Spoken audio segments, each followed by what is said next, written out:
Hi, welcome back. Glasses today because I'm going to show you something in the book in a moment.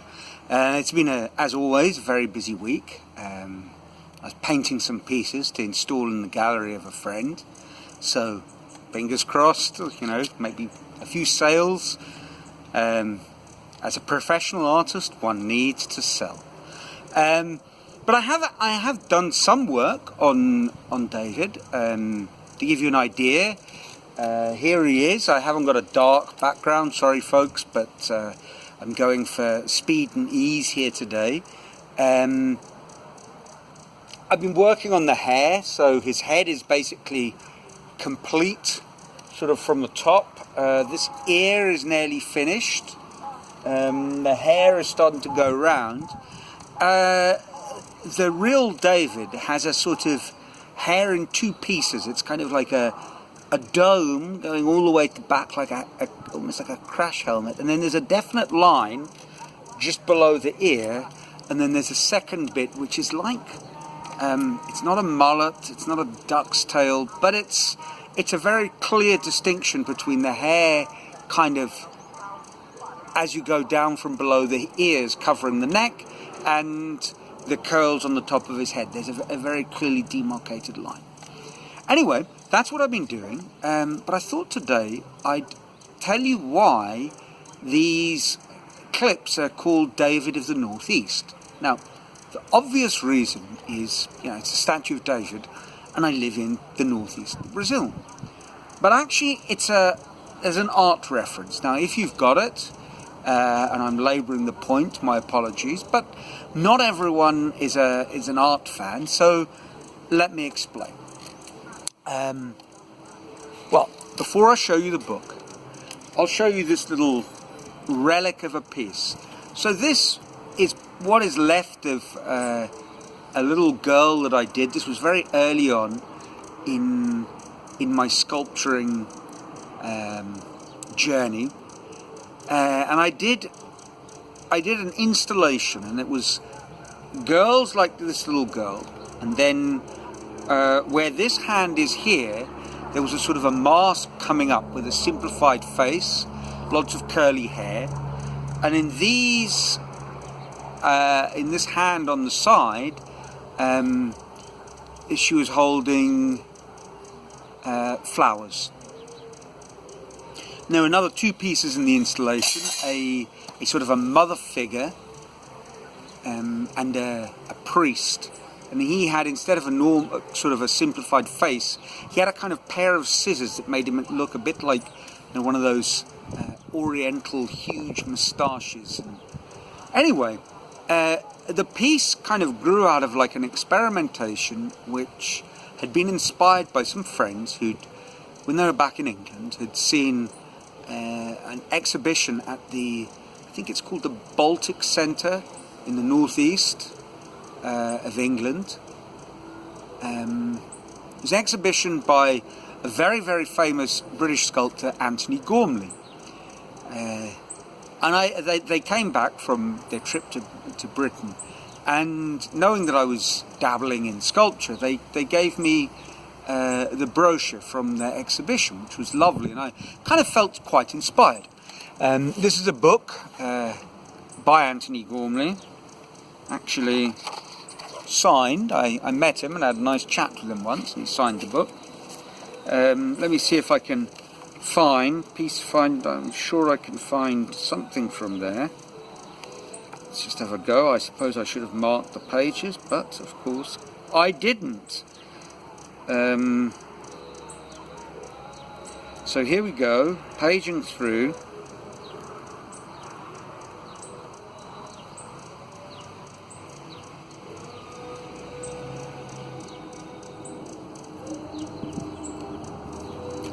Not doing very well, folks. Lack of preparation. Never mind. But we'll have something to show you in a second, I promise. Just think of this as tension building.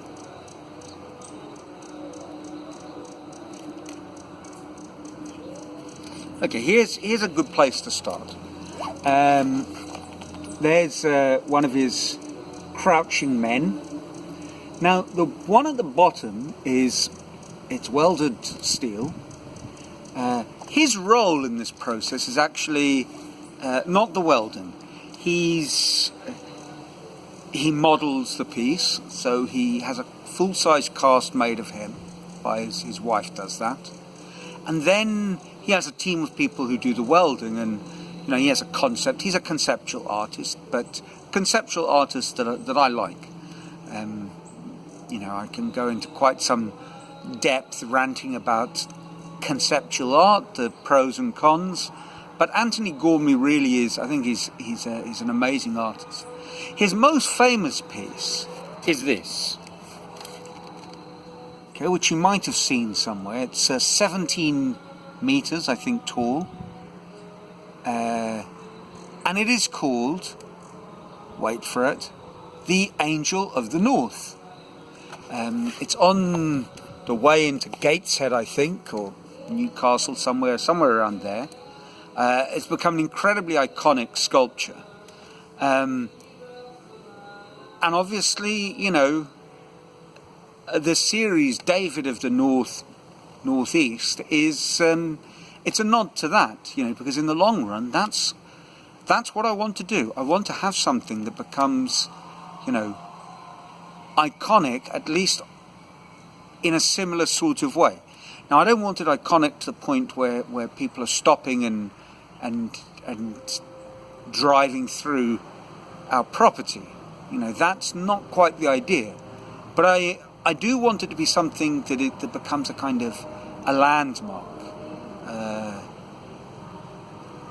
In the way that the Angel of the Northeast, the Angel of the North, in the case of Gormley, it's a very interesting piece because it's a nod to shipbuilding, to the collapse of the shipbuilding industry, to regeneration, to possibility, and in a way, the Statue of David was that. It was commissioned at a time with an idea. There were. I'm no historian, but there were all sorts of city-state wars going on, and there was a chance for Florence to. It was a statement of, again, aspirational statement of intent. We will survive, kind of like, and overcome in the way that David did, and I want to sort of allude to that. Plus, there is this personal history. When I made the small pieces, actually, these, I started making them with a very simple idea in mind. It wasn't difficult, the bending and the welding, but I did it. It was very, very, very early, probably the year I'd started welding, and I saw it as a chance to do something repetitively. And at that point, I wasn't familiar with the notion of deliberate practice, although I was a school teacher. I did my school teaching, but I certainly wasn't interested in the kind of the research of Anders Ericsson. I hadn't switched on to that. But I intuitively, I guess, realised that making, and I think I made 17 of these little girls, and these two larger pieces, by cutting, all the small pieces, bending lots of circles to make the heads and make them the same size, doing the curls repetitively, having easy welds and slightly more difficult welds where the metal was very thin and I had to have a lighter touch. I realised that it was a kind of a training process, and so it proved to be.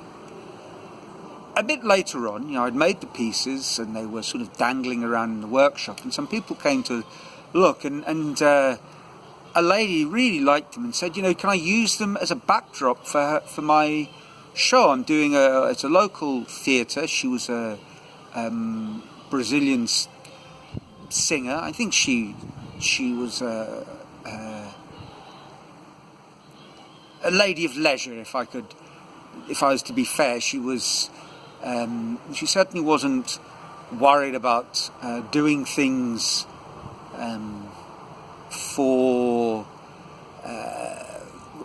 even remotely commercial reasons. So she'd had a CD made, and she'd arranged this theatre, but I wouldn't call it a vanity project, because she was an absolutely amazing singer. It was just that, she'd taken advantage of the fact that her husband provided, paid for everything, and what she really wanted to do was sing, so she chose what she'd sing, and really wasn't concerned with how many CDs she'd sell, or how many people would show up at the show, although there were quite a lot. And the backdrop, the scene, was my art. So there we have it. The Angel of the Northeast, my first sculpture installation, public sculpture installation. David carries on, and life is good, which makes it quite ironic that my T-shirt, for those of you who are not South African, says Gatvol, and you can look that up. Think of it as homework. But Gatvol is a lovely, although not very polite expression, and not at all how I'm feeling at the moment. So actually I'm feeling very happy with life, and I hope you are too. Things are working their way forward, whatever that might entail or wherever that might lead me. And, I look forward to sharing the journey again next week. So until then, ciao.